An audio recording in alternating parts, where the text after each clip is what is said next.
Bună ziua! Astăzi pregătim ruladă umplută cu nucă și mac.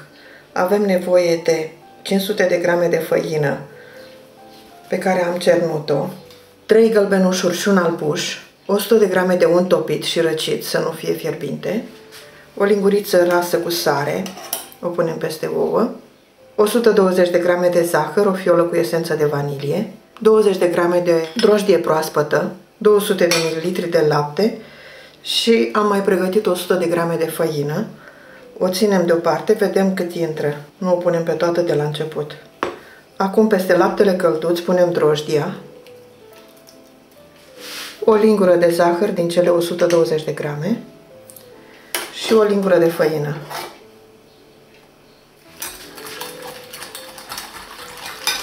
Le amestecăm și lăsăm să dospească. Continuăm și formăm aluatul. Batem ouăle cu sarea, punem și esența peste făină, punem și zahărul peste ouă să se dizolve.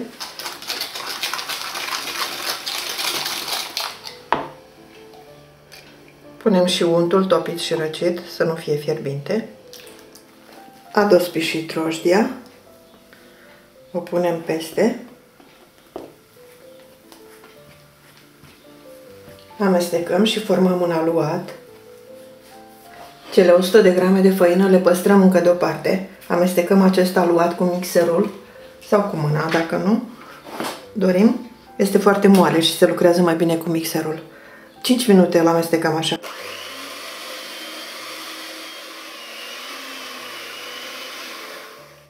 După ce am frământat 5 minute aluatul așa moale, începem și punem făină, puțin câte puțin, din cea păstrată, din cele 100 de grame. Și mai frământăm 5 minute cu mâna. Scoatem aluatul pe masă ca să-l lucrăm mai ușor.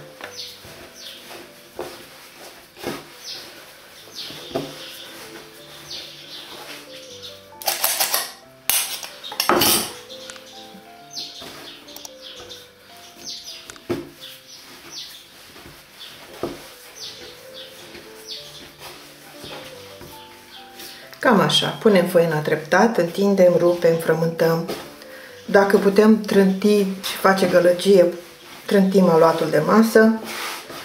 Când începe să intre făina mai greu deja în aluat, ne oprim.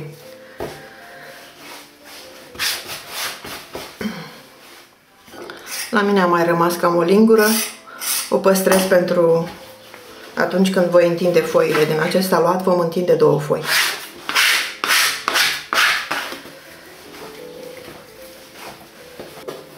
Cam așa rămâne aluatul. Este încă puțin lipicios, foarte puțin, dar după ce dospește puțin, se transformă.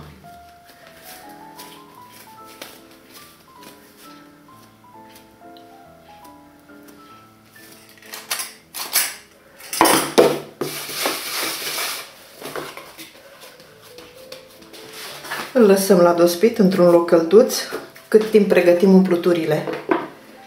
Pentru umplutura de nucă vom folosi 250 de grame de nucă pe care o vom măcina, 100 de grame de zahăr, puțin rom, cam o linguriță sau după gust, și 100 de ml de lapte fierbinte. Punem laptele la fiert. Măcinăm nuca. Peste nucă punem zahărul și laptele fierbinte și amestecăm.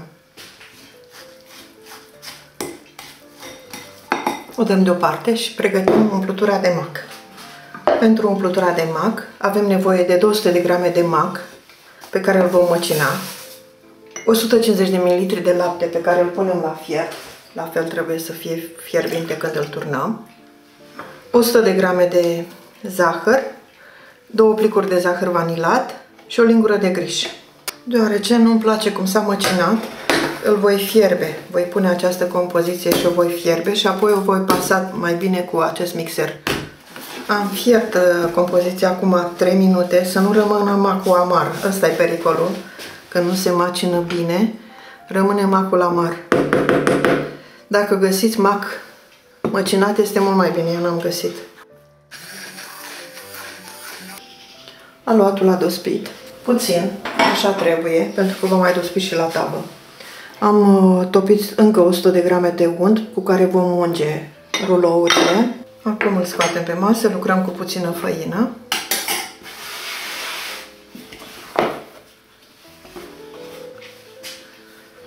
Împărțim în două părți egale și vom întinde un dreptunghi cu lungimea de 55 de centimetri și lățimea de 35 într-o foaie subțire de 3 mm.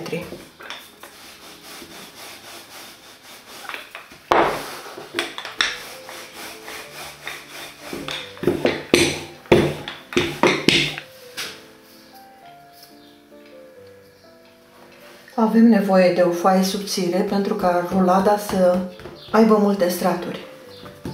O subțiem bine și pe margini.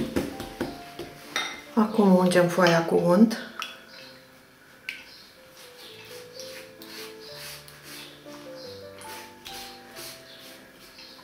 Să nu fie fierbinte untul. Întindem și nuga în strat subțire.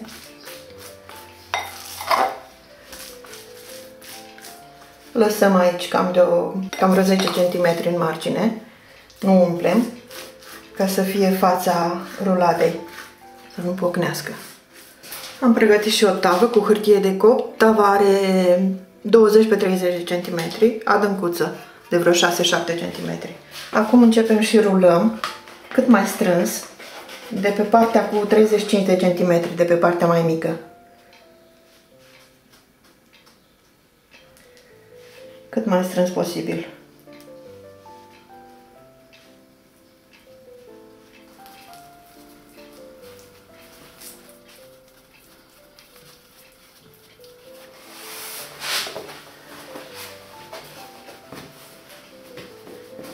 O așezăm în tavă, bineînțeles cu cusătura în jos.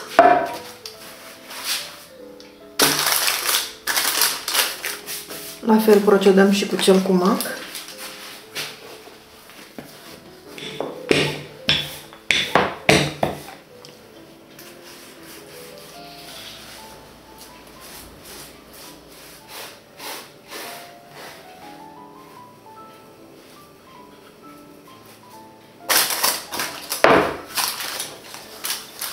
Ungem din nou cu unt.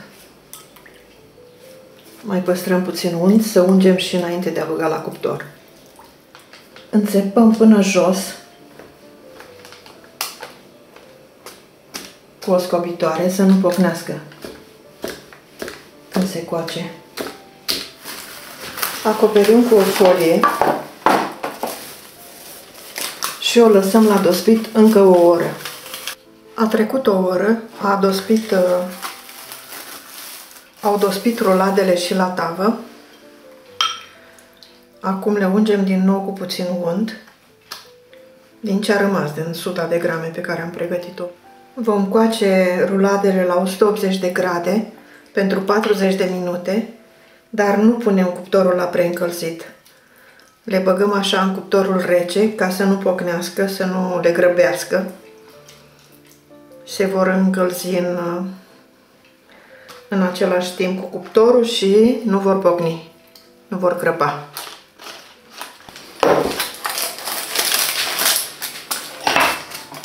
S-au copt rulourile, facem proba cu scobitoarea să fie curată.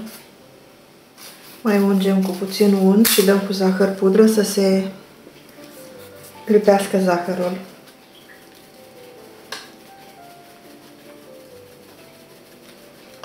După ce se răcesc, porționăm. S-a mai răcit rulada, să vedem cum arată și în interior.